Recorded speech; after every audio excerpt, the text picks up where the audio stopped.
오늘 은혜 받으실 하나님의 말씀은 여호수아서 17장 17절에서 18절까지의 말씀입니다. 여호수아서 17장 17절에서 18절까지의 말씀을 다 같이 봉독하겠습니다. 여호수아가 다시 요셉의 족속 곧 에브라임과 므낫세덱에게 말하여 이르되 너는 큰 민족이요 큰 권능이 있은즉 한 분깃만 가질 것이 아니라 그 산지도 내 것이 되리니 비록 살림이라도 내가 개척하라. 그 끝까지 내 것이 되리라. 가나안 족속이 비록 철병거를 가졌고 강할지라도 내가 능히 그를 쫓아내리라 하였더라. 아멘. 자, 인간은 학습의 산물입니다. 그 무엇을 배우느냐에 따라서 그의 생활의 양상까지도 바뀌어야 되는 것이죠. 소매치기들은 자기 후배들에게 주머니에 있는 돈을 훔치는 법을 가르칩니다. 깡패들은요, 자기 후배들에게 깡패짓 하는 그런 방법을 가르쳐서 아주 순수하고 용감한 깡패로 만들어가는 거예요. 경찰 학교에 가면 그 사람을 경찰로서의 모습을 갖추기 위해서 교육하는 것입니다. 자, 그렇다면은 이스라엘 백성들은 지난 4,000년 동안에 어떠한 교육을 받았기에 이렇게 엄청난 세계 최강의 민족으로 성장할 수가 있었을까? 그때 당시에 이스라엘 사람들을 보면은 우리보다도 별반 다를 바 없었어요. 무식했어요. 예의 바르지 못했었어요. 탐욕스러웠어요. 정말로 도덕심도 없었어요. 너무나도 형편없는 그런, 우리가 지금도 조사해 보면은 우리 한국인들이 이스라엘보다도 IQ가 최소한 5 내지 7 정도 높은 그런 상황인데도 어떻게 우리는 이렇게 겨우 이제 경제권 10위에서 또 지금 또 많이 추락한 어떤 그런 상황이 되어졌고, 이스라엘은 어떻게 이렇게 세계 최강의 민족이 되었는 것인가 살펴볼 필요가 있지 않을까 생각이 듭니다. 먼저 하나님께서 이스라엘 백성들을 택하실 때 먼저 아브라함을 불러내셨어요. 너희 고향과 친척과 아비의 집을 떠나 내가 너희에게 보여줄 땅을 향해서 가라. 다시 말해서 과거의 것을 잊고 새로운 미래가 준비되어 있으니 그쪽으로 향해서 가라. 그 뜻이에요. 그로서는 말씀하시기를 15장 13절에 너는 반드시 알지니 내 자손이 이방에서 객이 되어 그들을 섬기겠고 그들은 400년 동안 내 자손을 괴롭힐 것이다. 아니, 우리를 택해 놓고서 그의 자녀들을 그래 노예로 시키겠다고? 이게 무슨 일인가? 이게 이해가 갈 일이 아니거든요. 아니, 세계에서 제일 강한 그런 복덩이가 되겠다고 말씀하시고 나더니 우리 후손들을 그래 400년 동안 어디 끌려가서 노예 생활을 하게 한다는 그것이 무슨 뜻이냐? 있을 수 있는 일이네 이게. 이해할 수 없었어요.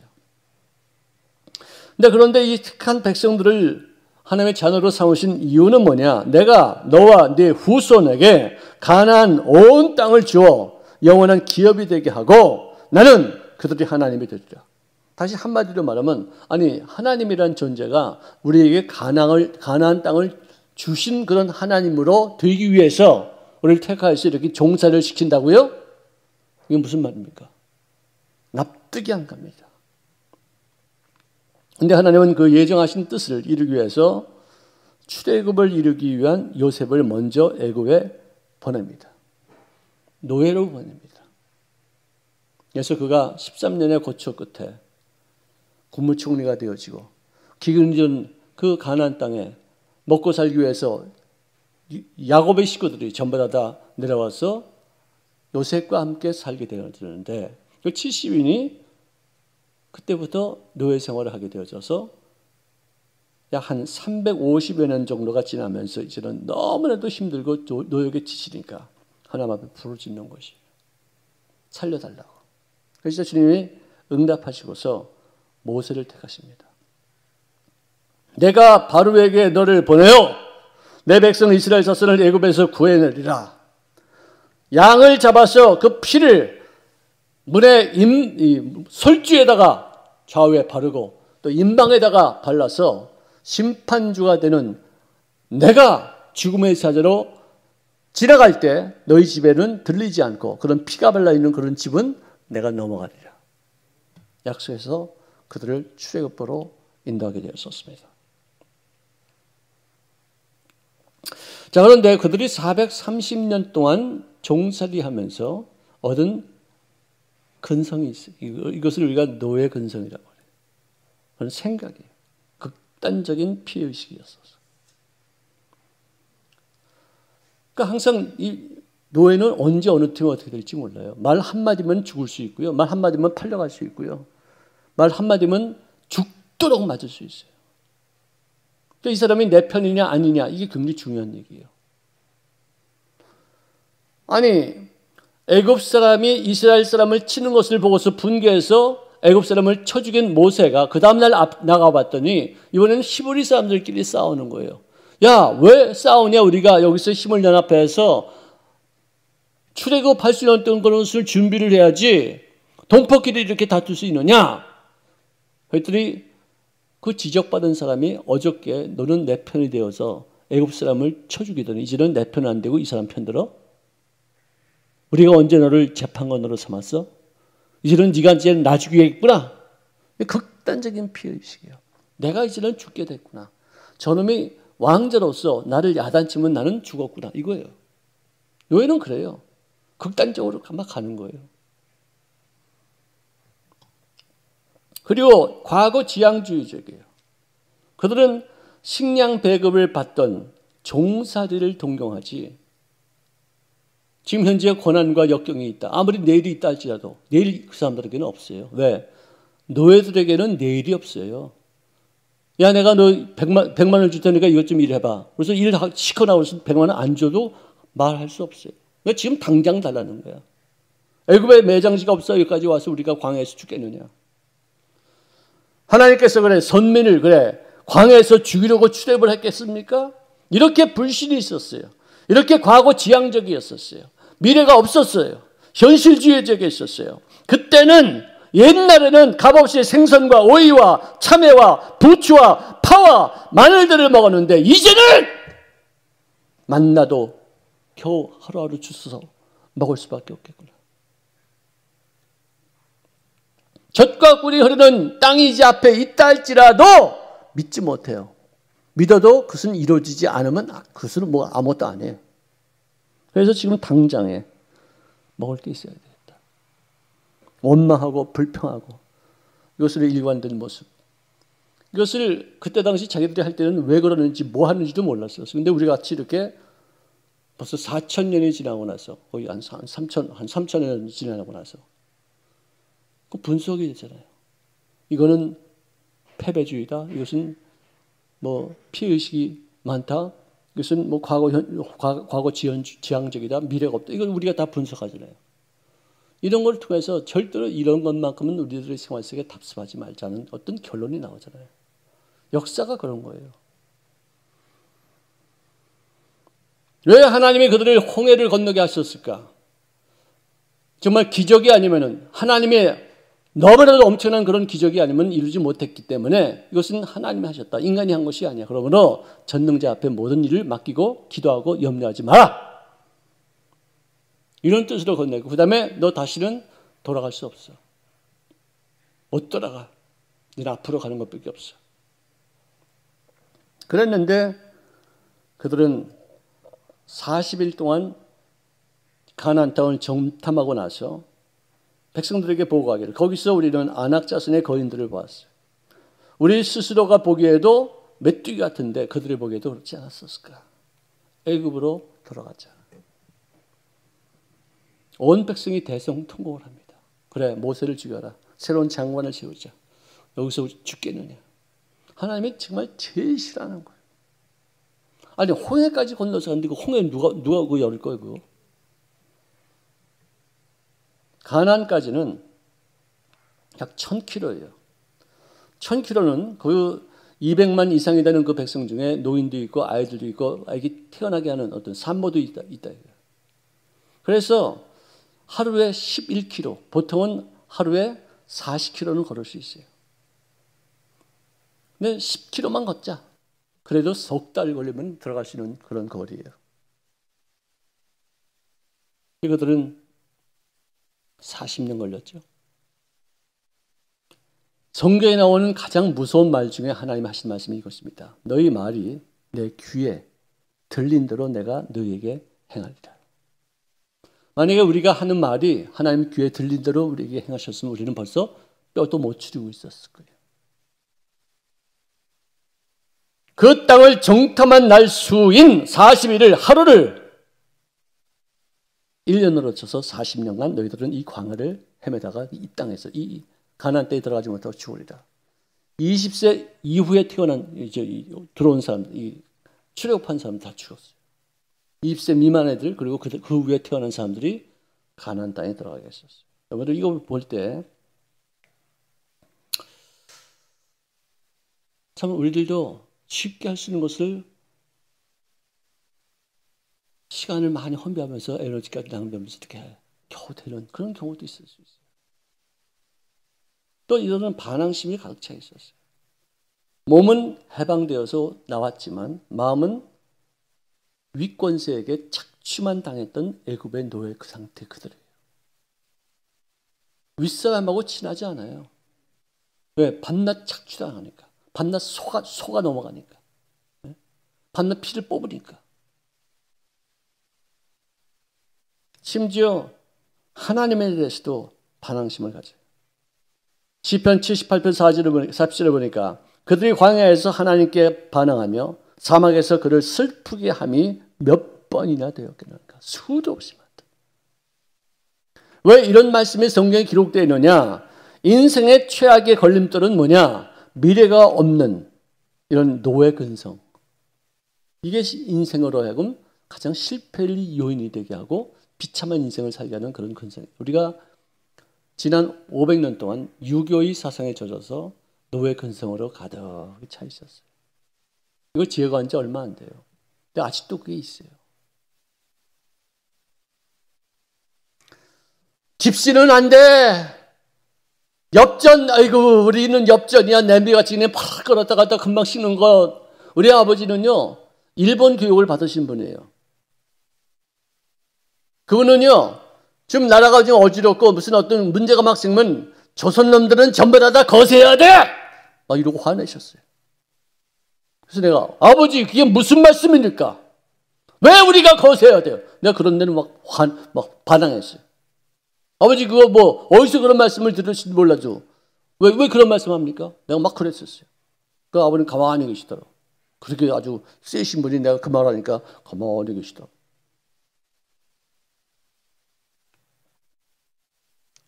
여러분들, 이 노예 근성을 꼭 제거하기 위해서 이런 과정을 겪게 하셨다는 역사적인 교육을 받아야 돼요. 이 교훈을 얻어야 돼요. 이스라엘 백성들은 4,000년 동안 그야말로 왜 이런 고통이 있는지도 모르고서 그렇게 다 몸소 체험하면서 이렇게 훌륭한 민족이 됐지만 우리는 성경이 있기 때문에 짧은 시일 동안 이걸 배워서 지난 130년 동안 한국 기독교사를 통해 이렇게 엄청나게 변화됐듯이 앞으로도 이 말씀을 생활 속에 체험하지 않고 간접 경험을 통해서 교육받아가지고 빨리빨리 고쳐가면 될 거 아니에요. 그럼 정말 이스라엘 백성보다도 유대인보다도 더 훨씬 뛰어난 민족이 될 수 있어요. 아멘도 안 하는 거 봐라. 안 믿어져요? 저는 믿어져요.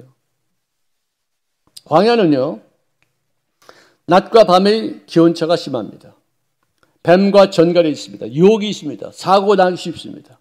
위험이, 고난이, 그리고 많은 역경이 있을 수밖에 없어요. 그렇지만 왜 하나님이 이걸 허락하셨느냐? 가나안 입성을 위해서 반드시 거쳐야 될 필수 과목이기 때문에 허락하셨어요. 문제 때마다 기적을 그들은 항상 체험했는데 문제를 당할 때마다 그들은 원망하고 불평했어요. 그럴 때마다 하나님은 가차없이 징벌을 당하게 하셨는데 고린도전서 10장 7절에 보니까 여기에 어떤 사람들이 어떻게 했다는 그런 내용이 나와요. 근데 어떤 사람들이 어떻게 했느냐? 음행하다가 하루에 23,000명씩 죽었고 어떤 사람은 주를 시험하다가 또 원망하다가 광야에서 멸망당했다. 왜 이것을 성경에 기록했느냐? 말씀을 사는 너희 선미들도 하나님의 택한 백성들답게 살라는 이런 사실을 보고서 배워라. 역사 교육을 받아라. 그러기 위해서 이 성경을 기록했다는 거예요. 그들이 광야에서 받은 훈련은 말씀과 성령의 지시에 따라서 절대 순종하는 법을 배웠어요. 그걸 이루기 위해서 군대에 들어가면 제일 먼저 배우는 제식 훈련을 했다. 40년 동안 이 강원도 땅만큼 조그만 곳에서 우양 앞으로 제자리에 섰, 뒤에 돌아가 좌양 앞으로 엎드려 뻗쳐 일어나, 뒤로 추심 일어나 하면 이거 했어요. 불기둥과 구름기둥, 말씀과 성령. 앞으로 일주일 동안 제자리에 섰, 그러면 그 일주일. 1년 동안 제자리에 섰, 1년. 그렇지만 그 다음날 움직이면 또 가는 거예요. 전부 다. 그러니까 명령이 떨어지면, 불기둥이 솟아오르면, 구름기둥이 딱 앞으로 나가면 그냥 무조건 다 챙기고 그냥 팍팍 움직이는 거예요. 군대에서 제식 훈련은요, 명령이 떨어지면은 이게 위험한 길이다. 그래서 가면 죽을지도 모른다 하면서도 몸이 움직이게끔 되어 있기 때문에 팍 앞으로 가는 거예요. 그 훈련을 받았어요. 그래서 그들이 가나안 땅을 점령했을 때 하나님께서 명령하신 그대로 순종해서 죽여하니까 어린애들까지도 다 시도 없이 다 말리는 거예요. 무너뜨려. 돌지 마. 딱 돌지 않고. 돌아! 건너가! 탁! 무너뜨려. 소리 질러! 와, 무너져. 절대 순종을 했어요.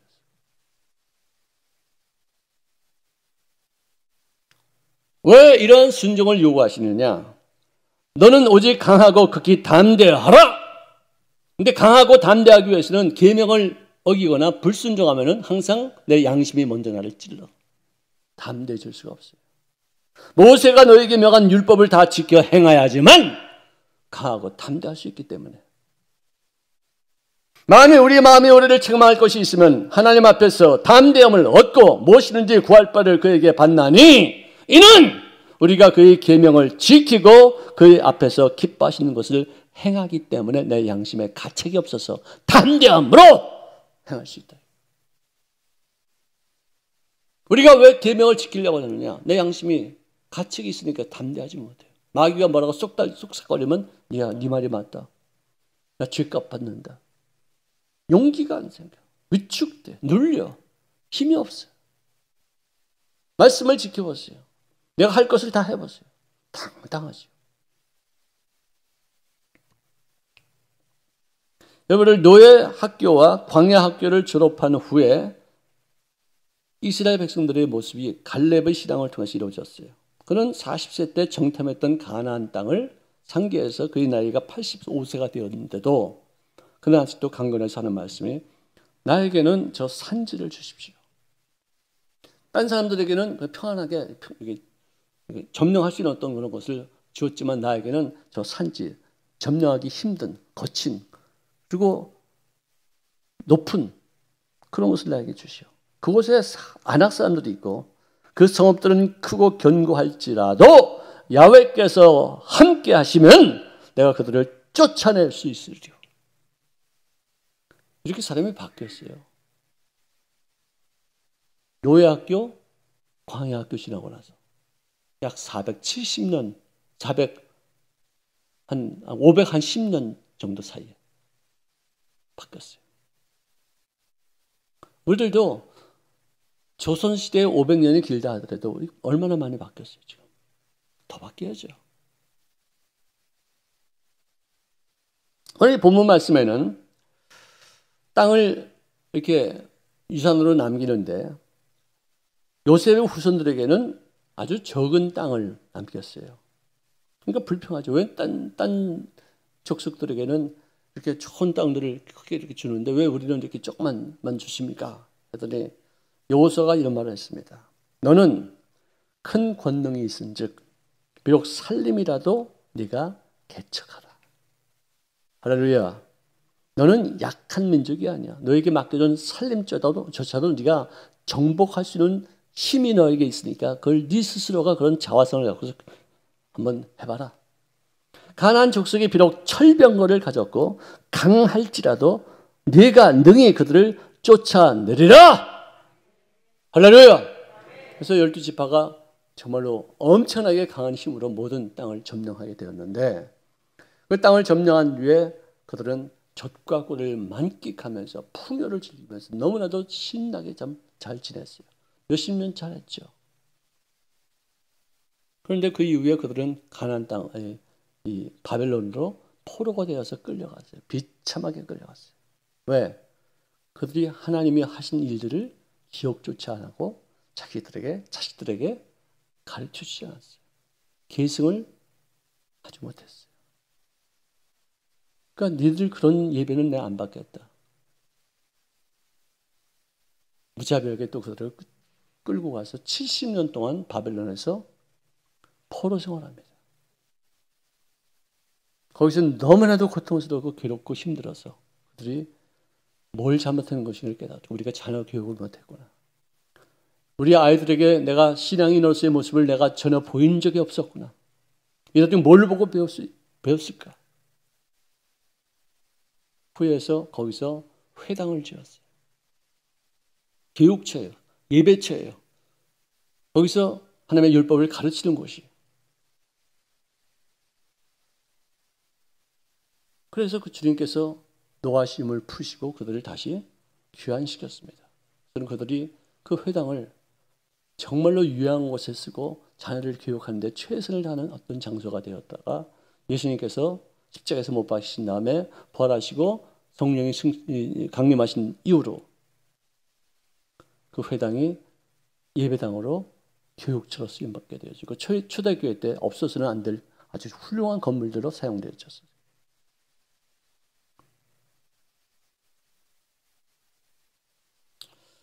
자, 요셉이 두 아들이 있었는데 그 아들의 이름을 그가 지었습니다. 첫째 아들은 므낫세. 얼마나 자기 인생이 너무 비참했으면 나의 비참한 과거를 내가 잊겠다는 의미로 아들의 이름을 므낫세라고 지었어요. 그다음에 에브라임이에요. 하나님이 나에게 그 모든 비참한 정말 처참했던 그런 노예살의 옥살이를 지나고 난 다음에 오늘 내가 이렇게 참되게 됐다는 어떤 그런 것을 고백하기 위해서 그 아들을 그렇게 지었어요. 그런데 여기에 아마 셋째 아들이 있었으면 내일에 대한 어떤 그 이름을 지었을지도 몰라요. 자기는 죽으면서 내 뼈를 캐다가 너희들이 가나안 땅을 향해서 가서 다시 고향 땅에서 정착할 때 거기다 묻어달라 하는 유언을 남겼어요.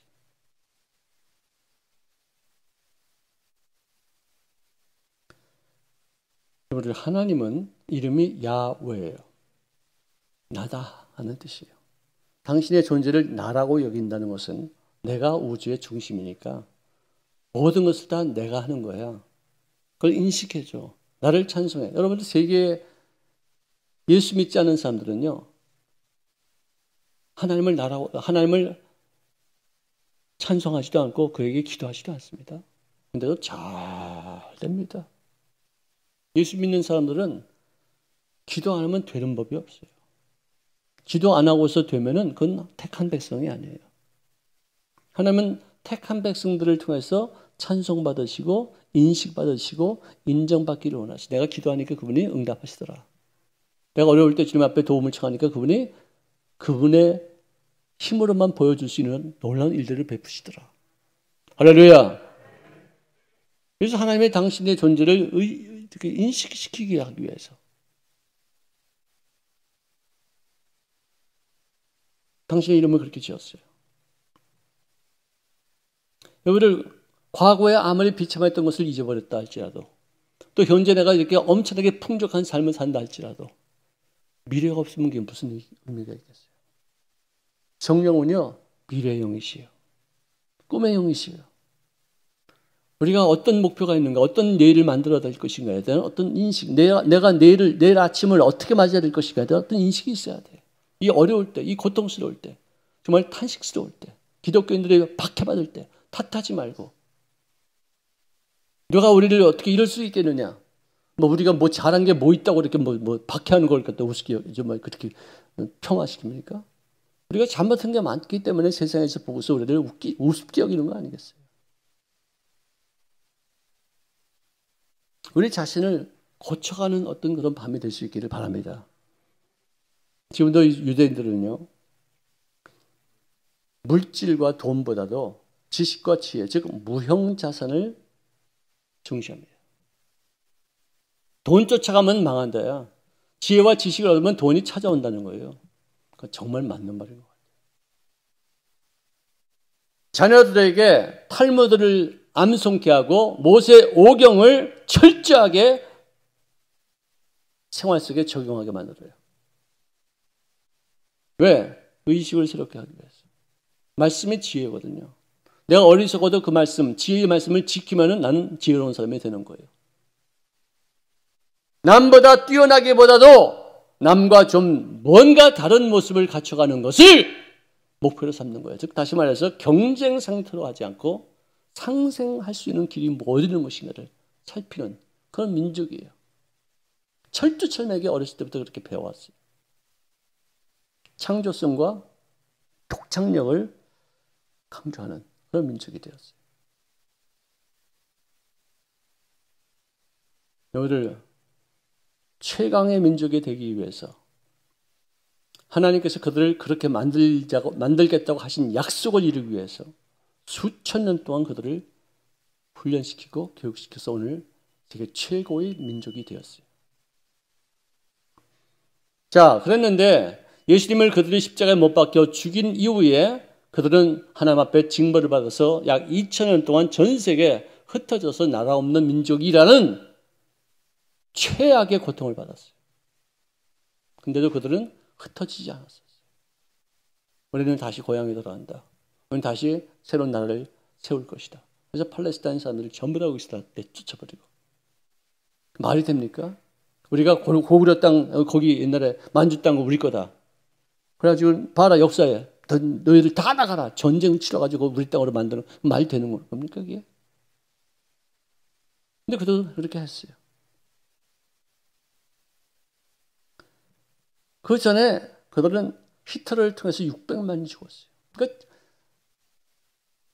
뭐 바벨론 것으로 끝나지 않았어요. 계속 일어났던 거, 교육과 훈련과 상처와 고통과 심판과 징계와 이게 계속해서 일어나요. 이제 세계 최강의 민족이 되어서 1945년 이전에는 노벨상이 수상자들의 약 한 26% 정도가 유대인들이 받았는데 세계대전 2차 세계대전 이후에는 약 35%가 수상할 정도로 더 탁월한 민족이 되었어요. 히틀러에 의해서 600만이 죽었다. 그랬는데 그 이후로 그들은 세계의 탁월한 민족이 진짜 증명될 수 있을 만큼 이렇게 됐다. 또 그 다음에 또 무슨 또 하나님의 증거가 있을지도 아무도 몰라.